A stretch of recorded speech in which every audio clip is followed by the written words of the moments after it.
Welcome to another episode with Oh man, why are you doing this to me? Welcome to another episode with Bufflunch. We're at Qavali. Have a look at this map. It's a slight hint to what we're tasting today. Some Indo Persian food.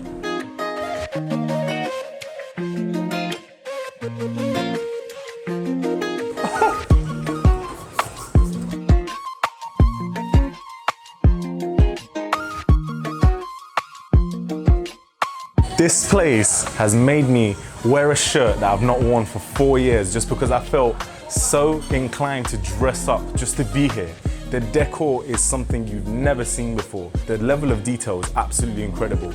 From the greens and the gold and the wood that's everywhere with the plants, the murals on the walls, even the seating area that you're just waiting to be seated is next level. There was so much choice of different places to sit that me and the cameraman were like, is here good, is there good? And every single spot was unique and felt amazing and luxurious. And you can just tell they've thought about every single nook and cranny in this place. Dotted around, you have very unique art that's specific to Qavali, and underneath is again poetry that's specific to Qavali. And it's just mind-blowing. Every corner that you look at, something catches your eye and you're like, wow, the level of detail is incredible and the level of care and attention is incredible. And it's honestly one of my favorite places that I've sat in. Before even the foods come, I just feel like I want to sit here the whole day. They have a superb menu selection here, whether that's for drinks, food, and even brunch options during the week. The one thing to know about the food here is actual authentic Persian food. I'm not gonna go into all the details of how big the Persian Empire was. That's what this place is trying to do, to show you the authentic and original dishes that the Persian Empire had influenced globally. For starters, we've gone for the Peshwari chapli kebabs, and that's a Pashtun-inspired kebab of minced lamb, and it has red onions, tomatoes, chilies, egg, and a generous handful of spices. Generous. Next, we've got the kofta Afghani, and that's lamb meatballs prepared with aromatic Afghan spices, simmered in a rich tomato and garlic sauce, best paired with freshly baked bread. Then we have the Sultani chaat, and that's cumin spiced Kabuli chickpeas with wheat crisps, lentil dumplings topped with dates, tamarind chutney, mint and rose scented yogurt, and pomegranate kadaif. Now I don't know what kadaif is, but I'm sure it's amazing. And oh my God, for the mains, we've got the Persian lamb shank, and that's meltingly tender lamb shank braised in a perfectly seasoned spiced broth, finished with pomegranate seeds and crumbled pistachio. Where have you ever heard that? Oh. Next, we have the saji wings, and a smoky char-grilled chicken wings with pomegranate molasses and a light chili dressing. For the vegetarian option, we've got the Multani paneer tikka, and that's cubes of Indian cottage cheese marinated in fresh herbs and green chilies, served alongside a sweet corn and pomegranate salad. And finally, we have the Hyderabadi biryani, and we've gone for the prawn option. For sides, I told you there's gonna be a lot. Let's breathe. For sides, we've gone for the Baigan Baharta, which is smoked aubergine tempered with garlic and cumin with peas, tomatoes, onion and spices, and also the Bamya Achari, which is fried okra tossed with cherry tomatoes and pickling achari spices. And we just had to get 2 mocktails at least because they've got so many amazing drinks. You can see how big the bar is and how many different types of drinks they've got. So I've gone for 2 special drinks. And their non-alcoholic menu isn't just a virgin mojito and another version of a virgin mojito. They actually have unique drinks that are specific from that region, from the Persian Empire. So we've got the Paradise Garden, which is sweet lychee, golden grapefruit, and rose. And we have the Scarlet, which is red roses, cranberry, pomegranate, and jasmine. Now, how special do those drinks sound? Not just your typical virgin mojito. I wanna cry because this looks so colorful, so tasty. The first thing I want to go for are these chapli kebabs. And as you can see, they're perfectly charred. There's actually a little hidden surprise underneath. If you can see, there is a little bit of naan when they construct the perfect bite.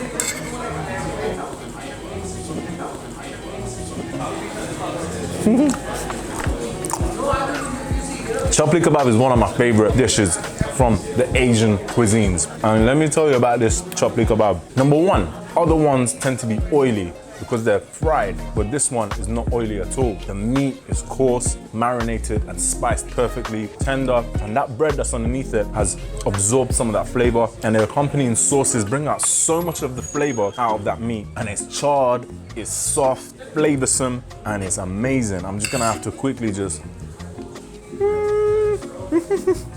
Listen, you can't go wrong with this.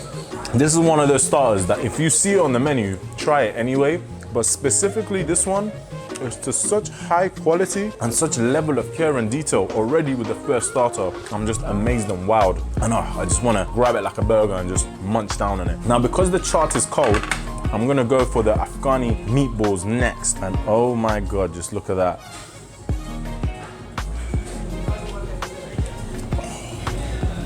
Oh my. Hold up.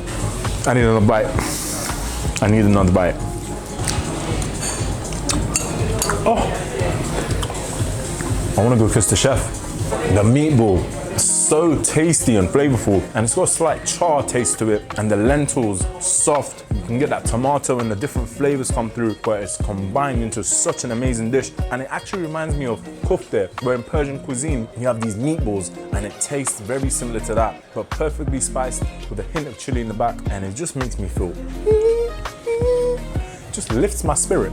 That's the best way I can say. Very hearty and such an amazing starter to just get your juices flowing. Oh, love that.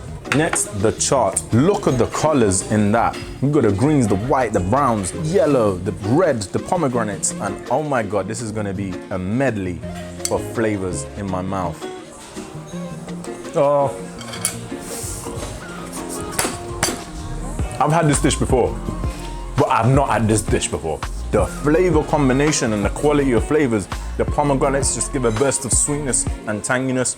That tamarind sauce, the yogurt sauce, the chutney, everything about this dish is perfect. All of the senses on my tongue are getting activated with sour, sweet, spice, tang. Oh, you have to try this. You know what? As amazing as those two were, and I love my chapli kebab, and that meatball was phenomenal, but for this to be a vegetarian dish and have no meat in it and wow me like this, you just gotta clap and say well done and just bring me more. That's all I can say, because it's absolutely delicious. Woo.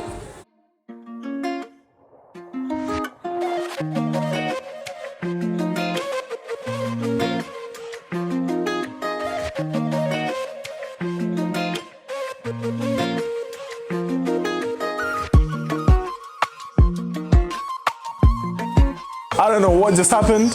At one point, I think he was doing magic, and the cup was just balancing by itself when he was pouring and drinking. And all the acrobatics was absolutely breathtaking. First one I'm gonna go for is the Paradise Garden. And I know I've said this about other drinks, but it's so fragrant and floral. And before I've even taken a sip, my senses are already fired up. Oh my days. I can't bring to words what that's tasting like. Normally I want to do the drinks really quickly and just move on, but there's so much happening. There's zing, it's refreshing, there's rose, there's grapefruit, there's lychee, there's all them flavors that's just made a brand new flavor. And I'm in love with this drink. I've not even tasted that one, but I think I've got a favorite because it just hits every note. That's just perfect for me in a drink. Wow. Now for the Scarlet, massive rose. Obviously it's not edible, do not put that in your mouth. So here we go.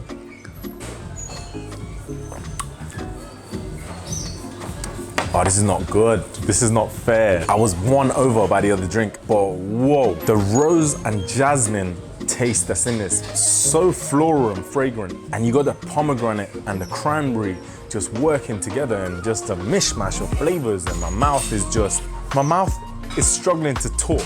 That's how much sensation is going through it. So this drink, both drinks, blown my mind. And you know what? I just want more of it. That's the only thing I'm gonna say. I'll probably want like a jug of this, maybe like a 2-liter jug of both drinks side by side, so I can just continuously sip one from the other. Very different flavors and very unique. Like I said, not like your typical virgin mojitos. Amazing flavor, wow. I don't even know where to start. Everything looks appetizing. When I was telling you about detail, they've even thought about the way they're placing some of the peppers. That's how much detail there is. And just look at the cutlery, everything thought about, and I love that. So, I don't know where to begin. Everything's just catching my eye and I want to taste it. You know what I'm gonna do? I'm gonna go for the sides first. First of all, the nabilouchtaiti. And for the people who don't know, bamya actually means okra or lady fingers. Oh, the okra is soft, slightly slimy, but in a nice way. That sauce that it's cooked in though, jam-packed with flavor. There's some heat, there's some citrus, there's tanginess in there. And I think I had a little pickled onion that was on top. And oh, even though there's no meat in it, like I said, I'm a big meat eater. But if you give me these dishes that are just vegetable based, I would happily eat that as a main and just devour it. So the next side, now I don't know how to pronounce this, is the baigan bharta. Now as you can see, it's got a crispy onions on top. And I'm gonna take a big mouthful. Look at the peas, the crispy onions. It's got the aubergine, it's got a garlic, it's got a cumin, it's got the tomatoes, onions, and other spices. Ooh.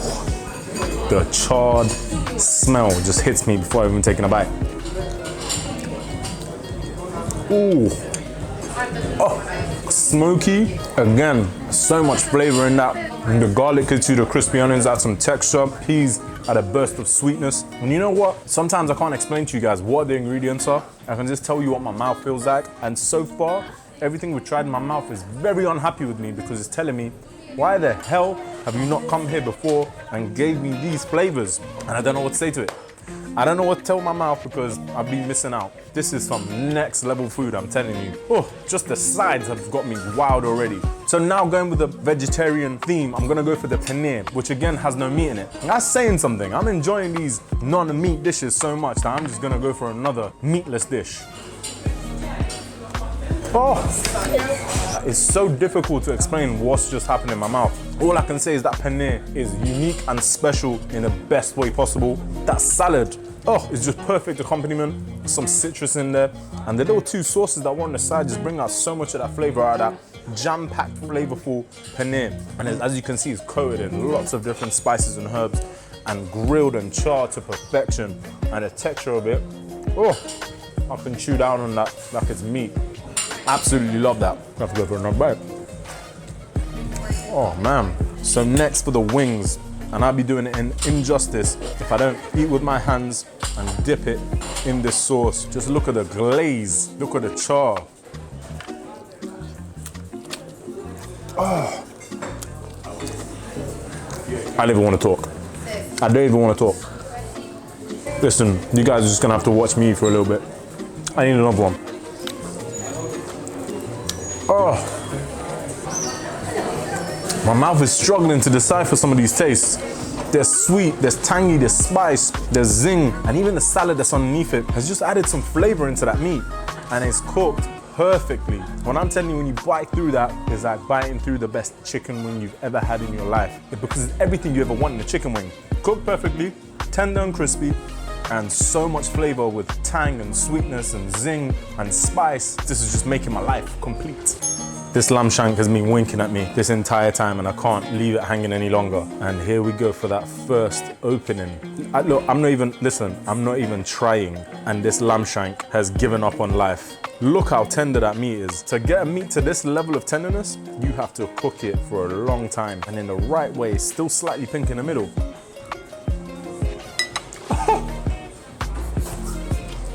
I don't even need teeth. Let me just put it that way. I do not need my teeth right now. I could have chewed that with my lips and it would have just fallen apart. That lamb, oh my days. Let me gather my thoughts. This is frustrating me because I really wanted to be descriptive of all this food and tell you guys what I'm sensing, but I can just tell you again, a sensation, the heartiness and the quality of this dish, accompanied with all that flavor and the cooking technique that they've cooked it. What do you say? All I can do is just sit back and be wowed by this dish because it's unbelievable. And if you're a meat eater and you get this dish, you're gonna be fully satisfied. Because I can't put it down. It's the lamb shank of all lamb shanks, I'm telling you that. And finally for the Hyderabadi biryani, and we've got the prawn one. And as you saw, this clay pot, there was a bread on top of it, and the lady so professionally opened it up, and just look at all that steaming rice with prawn and goodness in there. Oh my gosh. What just happened? I don't know what to tell you. I genuinely don't know what to tell you. Aromatic does not describe it. There's like saffron flavors coming through. There's unique spices and herbs that are just hitting your mouth in different ways. And that prawn stayed juicy, the rice perfectly cooked, onions in there, other herbs in there, and it's annoying me. I'm gonna be truthful. Qavali is annoying me because it's so good that I become addicted to certain foods and I start to obsess over them. And I can just see myself traveling to Birmingham on a weekly basis because these dishes, even from the drinks to the starters, to the sides and the mains, everything has been thought about. The decor, forget about it, it's next level. Like I said, I felt like I had to get dressed up just to come here. But each dish so far has just blown my mind and this one has just topped it all off. You know what, let me just give the salad a go as well because I can't leave it out. It needs to fulfill its destiny. Even a side salad that for most people is an afterthought is something that just takes your mouth over and just gives every single sensation and taste bud a walloping. I just want the camera to switch off so I can go back to enjoying the atmosphere, the drinks, and all these dishes that I put in front of me because I always hate saying this is one of the best restaurants or one of the best dishes because they all seem to outdo each other at times. But Qavali, from every single detail from the moment I walked in, has blown me away in every single thing that I've seen, felt, heard, touched, ate, and I'm in love with Qavali. Which one's your favorite? No idea. You just need to taste it and tell me what your favorite is because boy, that was a difficult decision. I wanted to just do some madness. I thought, nah, this is like a prestige restaurant. I couldn't do that. I couldn't do that.